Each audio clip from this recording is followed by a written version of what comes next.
Halo semuanya, apa kabar?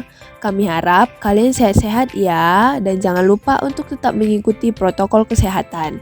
Nah, di video kali ini kami dari kelompok PA6 yang terdiri dari 3 orang yaitu Ade, saya Katriana, dan Happy akan menyampaikan sedikit materi nih mengenai bagaimana menggunakan PowerPoint sebagai media pembelajaran, baik media pembelajaran maupun media presentasi.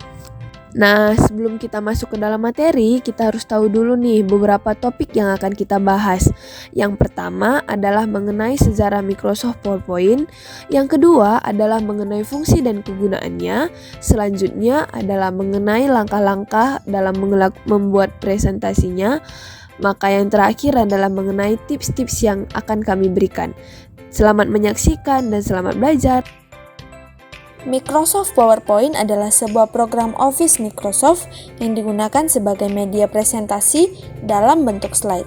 Nah, pada umumnya digunakan juga pada berbagai kalangan, yaitu pelajar, perkantoran, bisnis, pendidikan, trainer, dan sebagainya. Aplikasi Microsoft PowerPoint ini pertama kali dikembangkan oleh Bob Gaskins dan Dennis Austin sebagai presenter untuk perusahaan bernama Vertex Inc. yang kemudian mereka ubah namanya menjadi PowerPoint. Nah, perilisan PowerPoint sendiri terbagi dalam 3 jangka waktu. Yang pertama, pada tahun 1987, PowerPoint versi 1.0 dirilis. Kemudian pada tahun 1990, versi Microsoft Windows dari PowerPoint versi 2.0 muncul ke pemasaran, mengikuti jejak Microsoft Windows 3.0.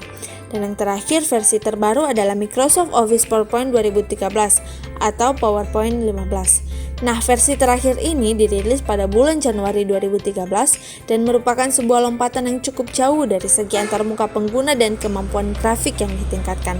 Selain itu, dibandingkan dengan format data sebelumnya yang merupakan data biner dan ekstensi, versi ini menawarkan format data XML dengan ekstensi.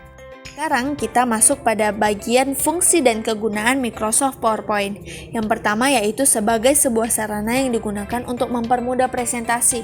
Seperti kita tahu bahwa khususnya kita sebagai pelajar atau mahasiswa, kita sering sekali nih mendapatkan tugas untuk mempresentasikan materi kita, baik itu secara mandiri maupun kelompok. Nah, Microsoft PowerPoint ini akan sangat membantu kita dalam menyajikan materi-materi yang akan kita presentasikan. Dan yang kedua, membuat sebuah presentasi berbentuk soft copy yang dapat diakses oleh berbagai perangkat komputer.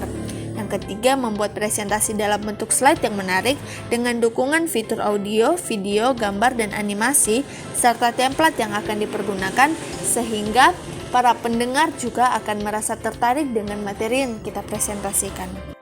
Selanjutnya, kita masuk ke dalam tahap langkah-langkah pembuatan PowerPoint. Yang pertama, kita masuk ke dalam Microsoft PowerPoint.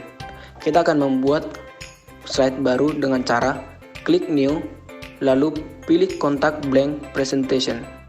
Itu pilih tema atau desain slide presentasi yang kita inginkan. Kemudian klik tab desain, lalu pilih tema atau desain pada grup Teams yang kita inginkan.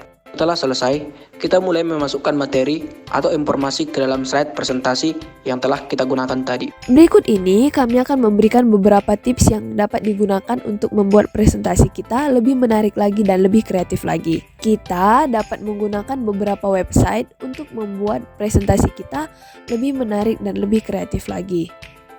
Yang pertama, kita dapat menggunakan website Slides.go, di mana website tersebut berisi banyak sekali template-template presentasi yang dapat kita gunakan. Banyak berbagai bidang dalam pendidikan maupun bisnis maupun dalam pendidikan anak-anak, banyak template yang dapat kita gunakan dan kita dapat mendownloadnya secara gratis. Dan setelah kita mendownloadnya, kita bisa mengubah gambar yang akan kita berikan, tulisan yang akan kita perubahi. Hal ini cukup menarik bukan? Dan tidak hanya itu. Selanjutnya adalah Canva. Kita dapat menggunakan Canva dalam membuat presentasi kita. Di dalam Canva juga terdapat banyak sekali template-template presentasi. Tetapi terdapat template yang berbayar dan tidak berbayar. Meskipun begitu, tetap saja Canva dapat menolong kita untuk membuat presentasi yang cukup menarik melalui elemen-elemen yang telah disediakan, melalui font-font yang telah disediakan juga yang cukup menarik, serta banyak gambar-gambar yang dapat kita gunakan untuk membuat presentasi kita lebih menarik dan tidak membosankan. Menarik sekali bukan? Bukan hanya itu, masih banyak website yang lain yang menyediakan beberapa template-template yang dapat kita gunakan untuk membuat presentasi kita lebih menarik lagi. Selamat mencoba! Nah, demikianlah materi yang kami sampaikan. Semoga dapat membantu saudara dan teman-teman sekalian. Terima kasih, Tuhan Yesus memberkati.